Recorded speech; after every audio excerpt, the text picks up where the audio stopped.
With the help of some boundary-pushing guests and inspiration from your most pressing product questions, we'll dive into this system from every angle and help you think like a great product leader. This is the Product Thinking Podcast. Here's your host, Melissa Perri.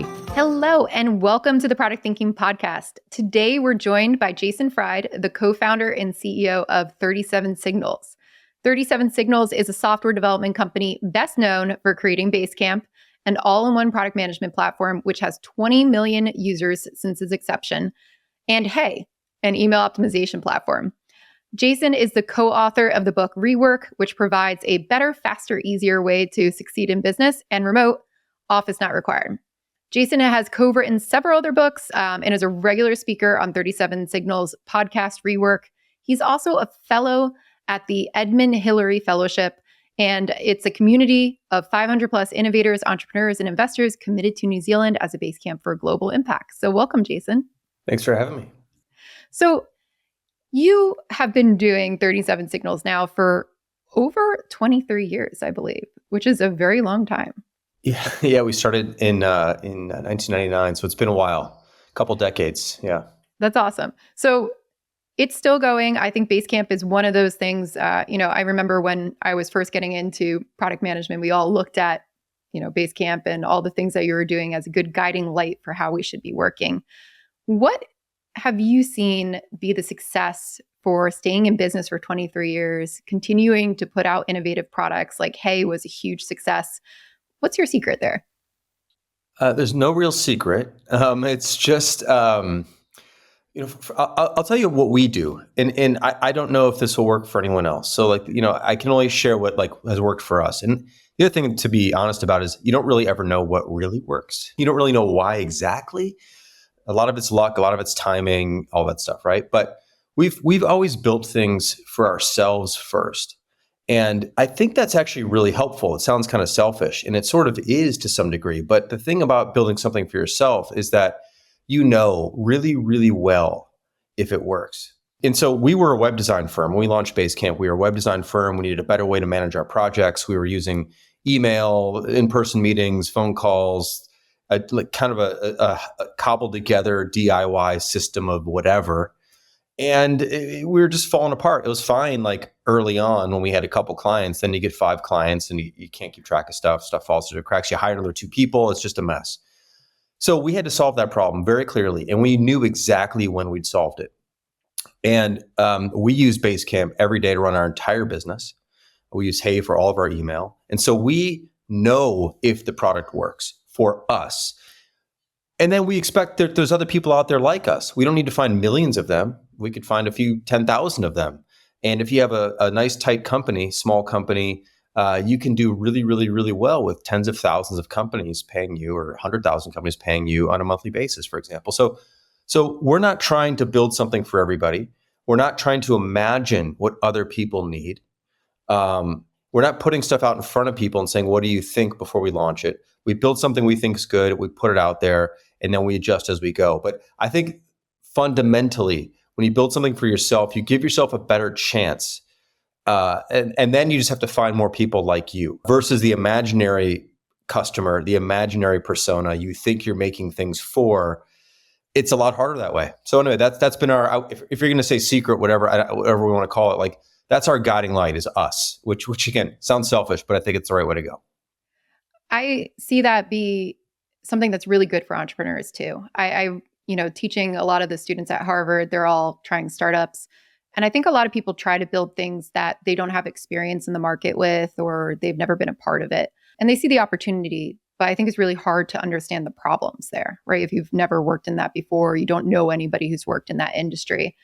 How do you keep, though, an eye on what the real problem is, right? And make sure that you're not just building things that are, specific to you, but that do have more of a wide market approach. Yeah. And that's a really good insight because I can imagine a listener going, well, yeah, okay, you're building something for you, but what about everyone else? And the thing is that the kinds of products we make, everyone else has very similar problems. when you have a team of 6 or 7 or 8 people trying to work together, the problems are pretty similar. It's like, who's doing what? Who's working on what they say? How do I find the thing I need? How do I get someone's attention when I need it, but not too much of their attention so I'm not distracting them? How do I communicate? How do we get on the same page? How do we keep feedback on the record so everyone knows where it is and there's a yes and a no and it's very clear? Like all these things are the same, no matter if you're in the construction industry, the design industry, if you're teaching, if you're a publisher, if you're a nonprofit serving whoever, you're still a bunch of people trying to make some progress together. And so we keep our eye on that ball. How do we allow primarily smaller teams to make progress? How do we allow them to punch above their weight? How do we allow them to have more leverage and do things that they normally would need a lot more people to do? So that's the kind of thing that we're always thinking about. And that's why I don't really care about industries. I think industries are generally, for the most part, false silos, unless you're doing something very, very, very specific. So for example, in the construction industry, it's different than building software. There's longer time horizons and there's some mistakes you cannot make in construction that you can make in software. And there's different things going on. But at the fundamental basic level, which is where we reside, it's about communication, about keeping things in track. It's about everyone sharing the same point of view and knowing where things are. It's that stuff. So we don't get ahead of ourselves by trying to build industry-specific things. We build very generic, general, simple things at the base level. And that is the broadest, widest market, actually. It's always interesting because people try to get really specific and they want to kind of go up market, and the biggest market's down market. It's at the base level of fundamentals. The fundamentals. That's where we're focused on. And those are relatively the same for pretty much everybody. So in your 37 Signals manifesto too, you do talk about the simplicity, which you're getting into as well. And you created a whole page called Simplicity by Design. What does that mean for you when you're thinking about building products? Like, how do you bake that in? For us, we start by thinking about what not to do, actually. Like we first have a sense of what we want to build, but then it's really like, what is this not going to be? That's a big part of it. And that starts at the company level. What kind of company do we not want to be? What kind of product do we not want to build? What kind of timeframes do we not want to work under? It's starting there, which is a strange place, I think, to start perhaps, but it helps us weed out all the things that we don't want to focus on. And what we're left with is the core, what we call the epicenter of the problem, the feature, the product, the company, the whatever it is. We get down to the absolute essence of something because we eliminate everything else. Because look, if you don't do that, the possibilities are endless, which sounds exciting, but it's also paralyzing and impossible. You can't do it all. You can't do everything. So knowing what you're not going to do and being specific about that leaves only a few things left. And then you can really hammer down focus in on those things and get the essence right. That's when I think of simplicity, the simplicity is not minimalism. It's not, fewer things on the screen. It's like what really matters and how do we stop there, basically. Sometimes you do a little bit more, you make something a little bit more special because it's important or whatever, but fundamentally, what's the core? Get that right, and then stop yourself. It's so, the fundamental problem with software is software has no edges. It's not physical. Physical objects, we all look at them and go, yeah, that's, like, for example, here's this can of water I'm drinking, right? If this thing was 7 times the size, we'd all go, you can't, how would you even drink that? 2 hands? Like, what do you even, it'd be a bad design. This is a good design. It fits in my hand. It's the decent amount of liquid for me. We would all look at this and go, okay, yeah, great. This is about what it should probably be. It could be plastic, it could be whatever, but software doesn't have that. So software has an unlimited palette and canvas of anything. So it tends to grow out of control. And because there's no natural limiting factor, there's no physics pushing back on you going, you can't hold a can that's 7 times the size of that. But with software, you can kind of hide this there, and it kind of can balloon. So we tend to think of things as physical objects. Our software is physical objects. What would this thing look like if it was a physical object?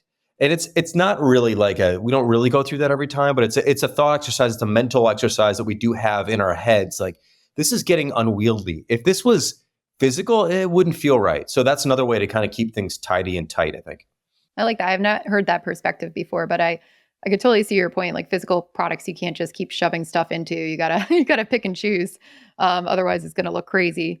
So with that, I feel like I definitely see us not doing that in software. So I really like this. You talk a lot in your book too, and about in rework and in a lot of your writing about saying no, making sure that you're not building a lot of everything that the customer requests. And I think that's a really interesting take when a lot of people are thinking about hyper growth and growth in their companies these days, right? We get these investors who want us to like keep building feature after feature and expand the TAM and, like give us everything so that we can make a wider and wider and wider market. And you have this approach that's kind of like the opposite of that. It's like, don't do that. Stay small, stay profitable, really focus. When do you know it's time to expand your product or add a new feature, let's say, right? Is there a danger maybe to being too small? Yeah, I mean, maybe. But I mean, like Basecamp today is an incredibly powerful tool that has a lot more stuff in it than it had 5 years ago and 10 years ago. So it's expanding, it's getting better all the time, but it's still limited intentionally in different areas. How do you know? First of all, how do you know what to do? Where do the ideas come from? I mean, they come from all over. They come from us. They come from our customers. They come from the market. There's more idea. There's never a shortage of ideas. So like, they're everywhere. Too many of them. And we have to say no to pretty much all of them because you just can't do all of them. So you just got to figure out what can we build that's going to benefit the most people. And that's why we don't really go into sort of niche features for a specific industry or something. Because if I build something specifically for publishing, we have a lot of customers who are publishers, like books, magazines, newspapers, things like that. There's some workflows in the publishing world that are very, very specific to publishing. If we spend our time on that, we're just carving a very small niche there, which is not our niche. It's not our focus.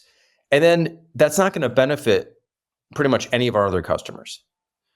But you could build something that's a little bit more generic that allows people to set up certain workflows and then show examples of how a publishing industry could use it and how the construction industry can use it and how a design firm can use it. And so you back out a little bit, like you have an idea. An idea might come from some industry. And you hear this idea and you go, that's actually pretty clever and pretty interesting. And I can see how that would be useful for you. How could this be useful to more? How could this be more generalized, genericized almost?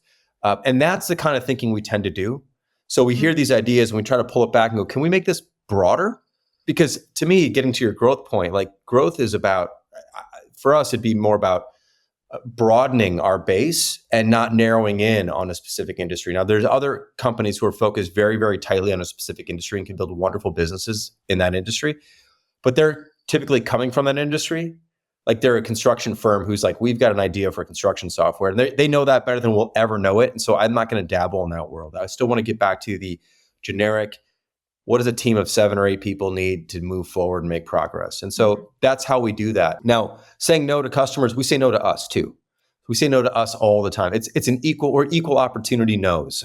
Like just because you can't. So But what we do here, we hear things, we store them away. We think, I mean, we don't make a list. I don't believe in making lists of ideas. They're too long.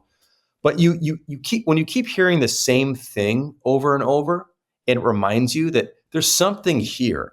That's kind of the hook we're looking for. Like there's something here. There's something here. And then you just kind of toss it around for a while. It could be 6 months. It could be 2 days. It just sort of, you toss it around until you hit on something that you think could be really useful. And then you decide maybe if you want to build that. So it's a little bit more of an art. It's not a science for us. It's more about feel. It's also a matter of when. So I might hear a great idea now, but we're just not in the mood to do it because we're working on something else, or we just worked on something really complicated and we don't want to add more complicated stuff to the product. So let's give it a rest for a while and work on some simpler things. It's sort of, I don't know. It really is this churning collection of possibilities. And you just sort of pick and choose as you go and you feel things out. And the other thing is because we work on what we call 6-week cycles. So we've invented this system called Shape Up, basecamp.com/shape up for those who are interested in learning about it. And Shape Up is based on the 6-week cycle. So we won't work on anything that takes longer than 6 weeks. Okay. A whole product might be a series of 6-week cycles, but no feature will take more than 6 weeks. So we don't have to be so precious about what we choose to do, because we're going to be able to pick another thing to do in 6 weeks. If you plan so far in advance, like we're going to lay out the roadmap for the next 2 years, you're just putting this huge amount of stress on yourself and indecision, and like you're locking yourself in to not being able to change. I'm not a big fan of that. So we're not really precious about the things we choose to do. If we get to it now, great. If we get to it in October, great. If we get to it till next February, fine, whatever. We'll get to it eventually when we feel like it's the right thing to do. I feel like that 6 weeks just made a bunch of Scrum people panic. Don't care. That's okay. That's okay, Yeah. right? Like they can panic about it. But I kind of like your 6 weeks approach, because I feel like it's meaty enough to get something fully baked out to a customer to try it and to get some meat stuck, in it, where they can actually like play with this big feature. And sometimes 2 weeks isn't long enough for that. Well, this is the key. This is so the Scrum, like it's like 2 weeks, 2 weeks, 2 weeks, 2 weeks, as long as it takes, but 2 weeks at a time. Yeah. No. Exactly. 6 weeks is the most anything can take for us. And we only have 2 people working on it, 1 programmer, 1 designer. 2 people have 6 weeks max. And most of the time it's like a week or 2 or 3, but these are complete ideas and they need to ship at the end of that. This idea that you keep working in 2-week sprints forever, like what's the point of that? Like, I mean, I don't get it. I don't get it at all. I think it's a broken system. I know it's popular, but I think it's broken. I think you need to put limits. And 2 weeks is not a limit if you can keep backing them up to more 2 weeks. So anyway, what's nice about 6 weeks is, like you said, it's enough time to really get something meaningful done. It's also put some pressure on because it's not unlimited time. It's almost over before it begins, which is good, because sometimes you're working on something you don't really even like working on. So that's nice to know that, well, okay, so 6 weeks of something I'm not really thrilled about, fine. Sometimes you're working on stuff that just has to get done that no one wants to do, but you got to get it done. Usually that's shorter amounts of time, but it can last more than 6 weeks. And we get to make new decisions all the time about what we want to work on next. And we get to ship and move on and make progress that the customer sees. A lot of companies are making pseudo progress, I will call it, by working a lot, but they don't ship things. And I don't know. I think you got to ship things to customers. So that's our point of view on it. Yeah. How do you balance like the kind of the research approach, talking to people before you ship stuff? I know you are a strong advocate for like get things out, make sure you get that out. What kind of stuff do you do to explore the idea or like figure out what the solution should be before you start coding? We have a few people here who are, well, first of all, our customer service team is constantly talking to customers. So we get about 500 emails a day from customers. Some are feature ideas, and these are also prospective customers. Some are feature ideas, some are questions, some are problems, some are bugs, whatever, right? So there's constant communication happening. We have a pretty good read on like what's going on. And then occasionally we do these interviews or we do one-on-one demos and we learn things because we show someone something and they go, oh, I didn't know that's how it worked. I thought it worked like this. And you go, oh gosh, I thought this was simple, but actually it's not. And you get these nuggets here and you get those nuggets there. And there's just, these interviews where you really sit down and talk to someone for a while. What we don't do, well, I'm going to jump around here. Yeah. When we decide to do something, when we decide to like do a project, we don't show customers while we're making it. Okay. We do the best job we can and we ship it. We believe that's when you show customers. Put out there for real. Let them use it for real.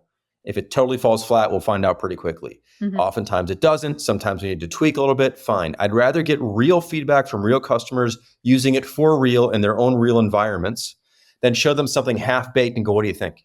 Would you use this?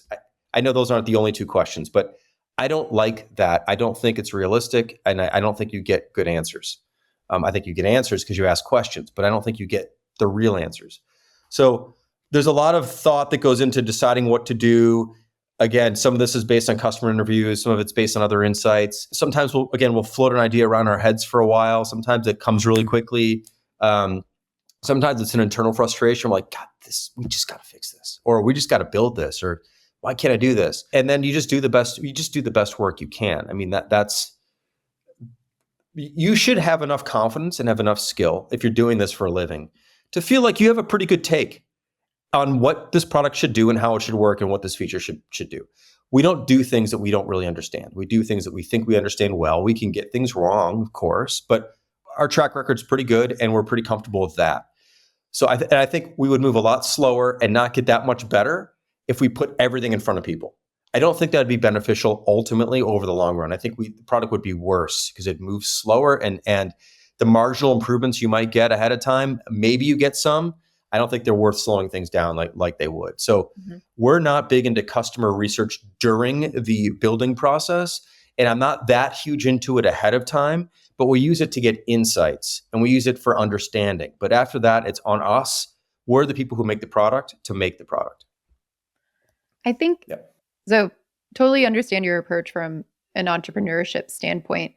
There's a lot of product managers out there or people working for companies where it's not a problem they deeply understand, right? They weren't in healthcare and they work for a healthcare company now. Do you think some of this still applies to them, or what would you change if it was, let's say an employee, not necessarily a founder, an employee product manager coming into a company working on tools that they don't necessarily use every day? Yeah, obviously a smart question, and because my previous answer would not really apply in that case, right? Which is, or I'll jump back. Like if we had to make a healthcare thing, what I'd want to do is, I don't know if you can always do this, right? Yeah, I'd want to sit in a doc. Let's say it's like a patient medical records thing or something.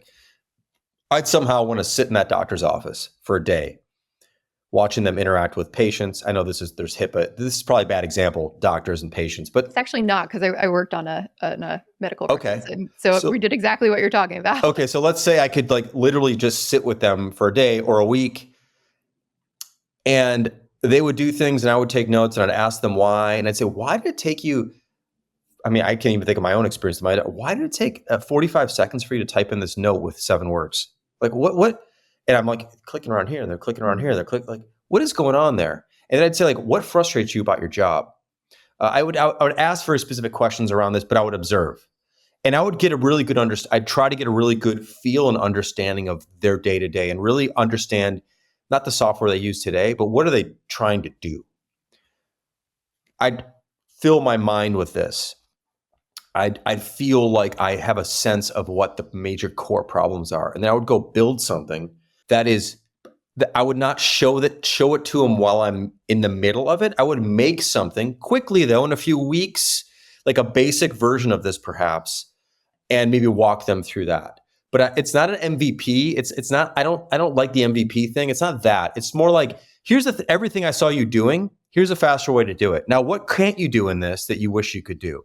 I'd ask questions like that, or where would this frustrate you? What's missing from this that you really, really, really use? So I would have to go back and forth, I think, with people at that point.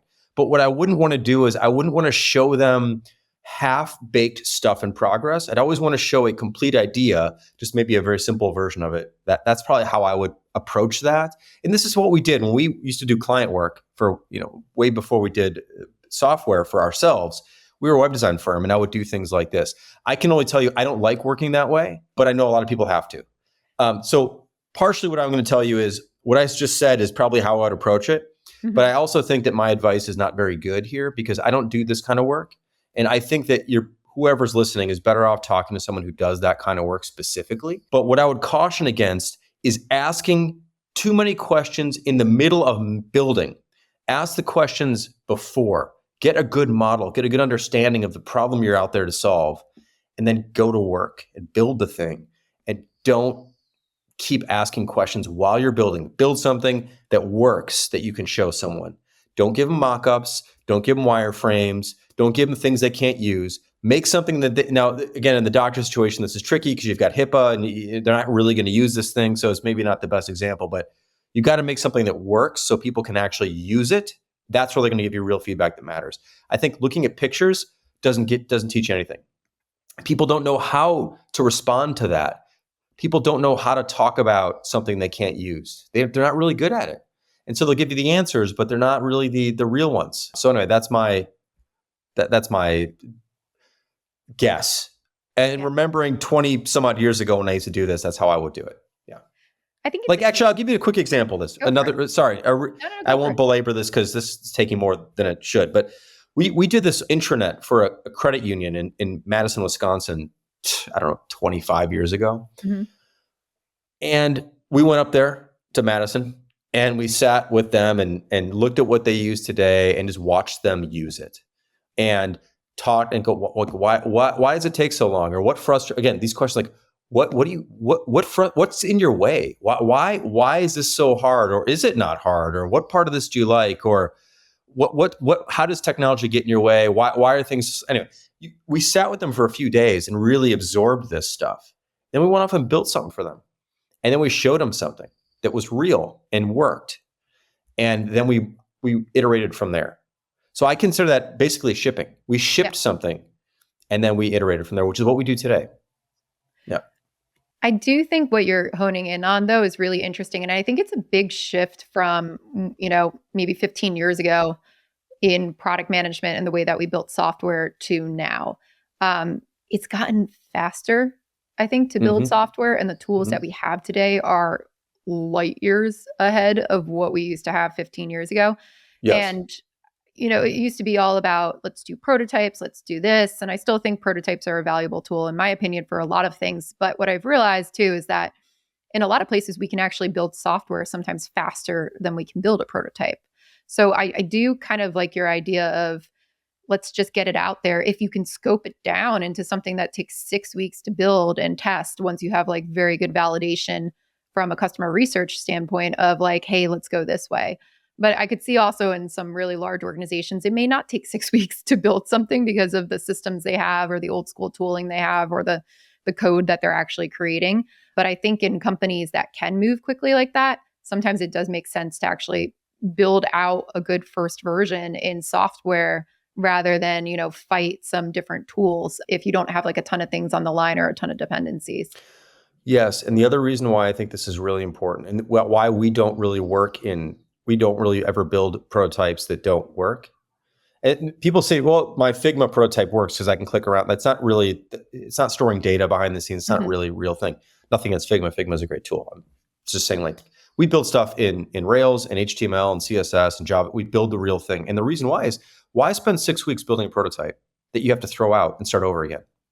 Like, it seems so inefficient to do it that way, frankly.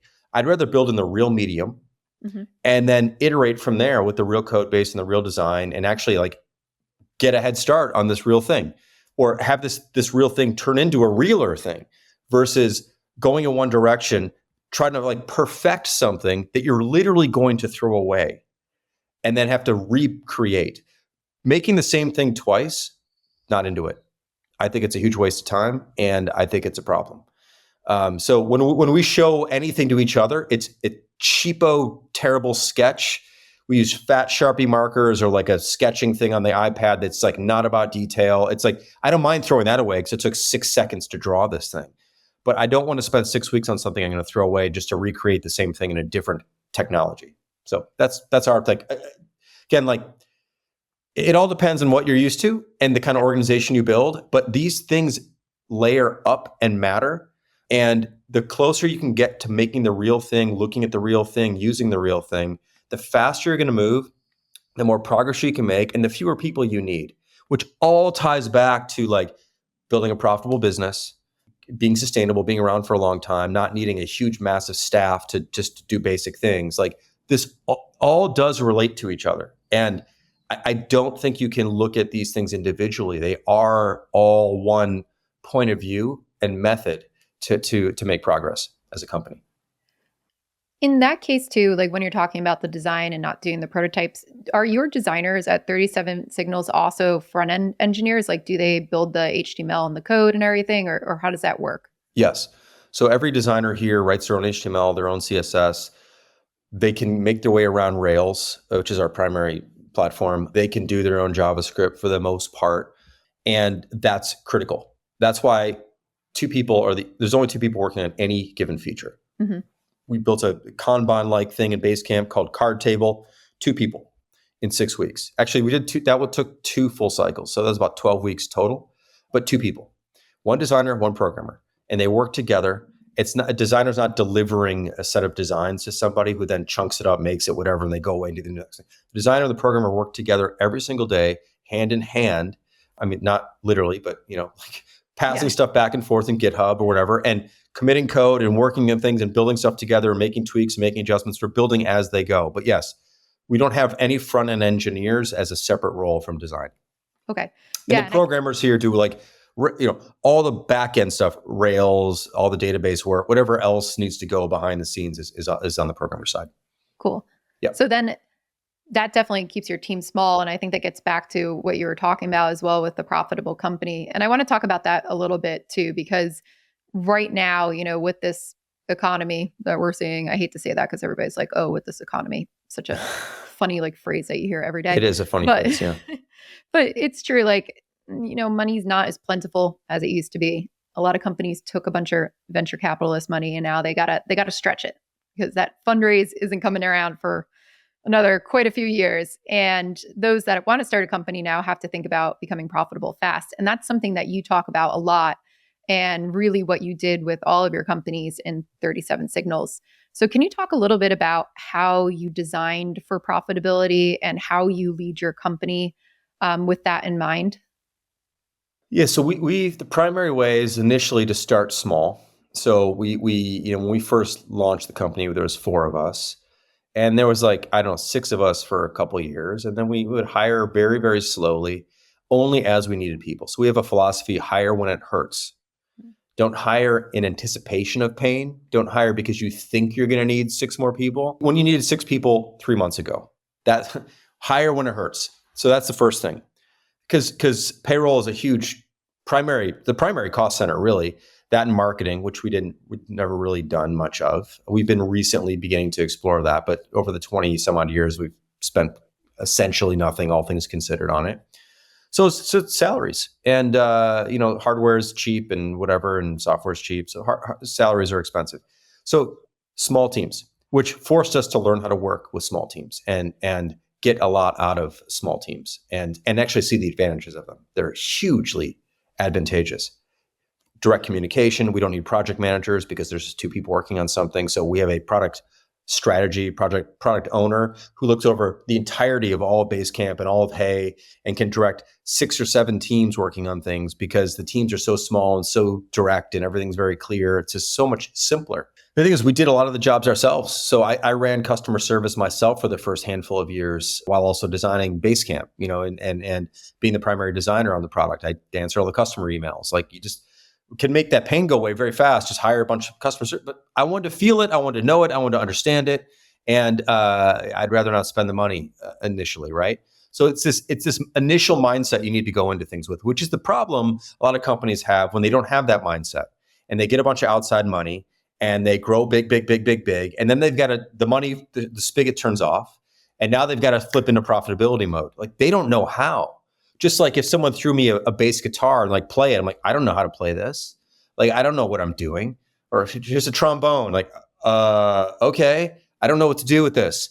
That's what it's like to run a company unprofitably, kind of a sloppy company, in my opinion, when you're just blowing tons of money, hundreds of millions of dollars. Some of our competitors are literally losing hundreds of millions of dollars a year, collectively losing billions of dollars. Like, what are you doing? How is this even possible? How can you lose this much money given the number of customers that you have? I just do not understand that. And primarily it's because they have way too many people and they're blowing a bunch of money on marketing. But we just had this mindset early on. We're going to be independent. We're going to be self-funded. And when you spend your own money, you're more careful with it. And the other thing is that profitability buys you time. So it's you can't buy time. You actually can buy time. That's what profits are for. As long as we make a buck more than we spend in a given year, all things considered, all things paid for, we can stay around and have another shot the next year at doing something new, something better, servicing our customers, whatever it is. So I just think profitability, profit is it's this universal, wonderful thing because it allows you to stick around. It allows you to be independent. It allows you to take chances. It allows you to do what you want. I don't have to ask anyone's permission for the decisions we make. I don't have to ask anyone's permission to launch a new email service like Hey. No one would have, I guarantee you, if we had investors, they'd be like, you are absolutely insane to battle against Gmail. It makes no sense. And I'd be like, you're right, it makes no sense, which is why we're going to do it, because we have an idea that we think is good. And I don't have to get people's permission. So our motto kind of is like, do things people wouldn't give us permission to do. Kind of going a little bit all over the place. But fundamentally, we think about costs a lot. I think a lot of companies, they don't think about costs. They think about revenue. They think about raising money. They don't think about costs. And it's a hard mindset to shift into when you need to. It'd be a lot easier for us to shift into the opposite mindset, which is like, if someone's going to give us $100 million, like spend. Spending isn't something you need to practice as much. Making more money than you spend is, and if you're not practiced and then the spigot goes away, you're in trouble. So I don't know. It just, maybe it's this Midwestern mindset. I'm from Chicago. Like my parents always taught me this, like, don't get ahead of yourself. Don't take risks that can put you out of business or whatever. Like, we never risk the company, but we'll take risks, but I won't put ourselves at risk in that way. So I don't know. I'm kind of rambling because it's like every business knows this. Mm-hmm. And pretty much every business has to live this. You go down, take your clothes to the dry cleaner in the corner. They're not blowing money. They're not like, I'll clean your shirt for 30 cents, but it costs them $1.50 to do it. They're not going to do that. They're smart business people who know they need to put food on the table. They need to make more money than they spend. Same thing with the pizza shop. Same thing with the convenience store and the bodega, whatever it is. Like, most business runs this way. So it's almost kind of ridiculous. I feel like in my industry that I have to talk about this, although I'm happy to, but it's so silly that I have to explain in a sense, like, what it means to make more money than you spend and why it's important. I love you talking about this too. Yeah, because, thank you. I think it's really important. And I think you're right. I have seen so many companies just not care about the cost, right? And now they do have to care about the costs. So out of left field, all of a sudden, this company that only cared about the top line is like, oh, I got to look at my cost. And they realize how crazy it is. It's like out of control. And for the longest time, I think investors have been, especially with a SaaS company, right? They only value it off the top line growth unless it's in decline, and then they go back to EBITDA. And we did things that we did not scale really well in many of those companies. So they're not super sustainable. And I think with the VC model in a lot of places, it's like, I don't care, just get that top line up there so I can value it at a certain number. And then I'm going to sell it to somebody else. And the cost is their problem at the end of the day, right? Like, It'll exit and I'll just pass the buck. But I also, like, I was raised in a family of like bar and restaurant owners. If it wasn't profitable, we didn't make money that year. Sure. So that's how I've always looked at, running my business as well, is just like, we need to keep making money and I got to worry about costs because I don't have outside funding. And it's so different than I think the way that investors and SaaS models kind of worked with the raising the money approach. And I've been told by some investors too, like I don't build software like 37signals, but like with my online school and stuff, they're going, oh, don't worry about the costs. Like, you're too scared, Melissa. Just like throw money at the problem. Just grow at all costs. And it doesn't make a profitable business when you think about that, right? And I hear this word too, I think, from investors. That's really interesting. And I want to hear your approach on this too. They always call like these smaller profitable business like lifestyle businesses, right? Which means they're not going to be the billion-dollar darlings that are like exiting from the SaaS world. So I'm curious, like, what your approach is very much the profitability model as well. And when you think about 37signals and this kind of like juxtaposition with investors as a lifestyle business, like, what's your end goal? How do you want to grow it? How do you think about like, this is my business, this is my life's work? Yeah. Well, the whole lifestyle business thing, it's usually used as a pejorative. But the funny thing is like, people who take VC money, they're doing it for a lifestyle too. Everyone, you work for a lifestyle. Like, great, good. Yeah. And, so, okay, great. Let's get that out of the way. So, but the pejorative sense is that you're never going to be as big as you could, or you're going to, you're leaving money on the table, and look at the opportunities you could dominate an industry, whatever. Like, maybe all that's true. I don't care. I'm not interested in domination. I'm not interested in controlling an industry. My interest has always been, and still is, just to build really wonderful things that we use, that I like to use, that take craft into consideration. I get to work with wonderful, smart, incredibly talented people every day to make things. We get to build a sustainable business that's profitable. I take money out of this business every year too. So we're an LLC. So whatever profits left over at the end, goes to the owners after we pay all the bills, right? And salaries and bonuses and all that stuff. And profit sharing is included in that as well. So we've built a really wonderful lifestyle off this business, and we able to generate profit, and we still get to make great stuff that we want to make. Like, I like to make things, and I want to be to me, being an entrepreneur is actually about being independent. This is going to be a controversial take, but I don't think you're an entrepreneur if, well, okay, let me put it to you this. Say it. Go for it. I'm going to say it, but I don't even like the word entrepreneur, even though I use it. Like, if you are dependent upon an outside source for money, not revenue. Revenue's different. Revenue's like from your customers. But if you're dependent on an outside source, then you have a job and you work for that other person, that other fund, that other company. Are you really running your own business at that point? I'm not so sure. I work for my customers. That's, to me, and we're independent. And I think that is, to me, the true entrepreneurship. Like the bar and restaurants that your folks or family own, like, they work for their customers, and they probably work for the bank. They probably had a bank loan, and there's some of that too, of course. But or maybe they didn't, I don't know. But most small businesses like have some sort of bank relationship or a line of credit or something, right? But it's different because in that case, they're not expecting an exit. They're not working towards something for someone else. Like, they're going to pay their loan back, yeah, with interest and all that. Of course, that's totally cool. But there's still a sense of independence there. And why I do this and why we keep doing this is because I love the ability to be independent and to make things out of nothing, to make wonderful products for wonderful customers, work with wonderful people, and not have to play a game for someone else who's extraordinarily wealthy above me, who I need to do something for so they can be even wealthier. It doesn't interest me. I don't know. That's it for me. So that's what I would say. I should write something up about this. Like, if you're dependent on someone else, you're working for them. I mean, you really kind of are. And by the way, there are wonderful businesses that are only VC style businesses that would never have become what they became without that. So it's not that, like, investment, and I put some money into a few things. It's not that investment's a bad thing. It's just that I think people who are taking the investment need to really truly understand what they're getting themselves into. That's what I think is often lost. They're not sure about what they're getting themselves into. They're just getting themselves into this because it sounds amazing. Someone's giving me $20 million. I'm in. Well, what does it cost you to get $20 million? It costs you a lot of freedom and independence and flexibility, actually. And the last thing I'll say about this is that when you take outside money, there's really only two outcomes. There's like going out of business or going huge, getting big.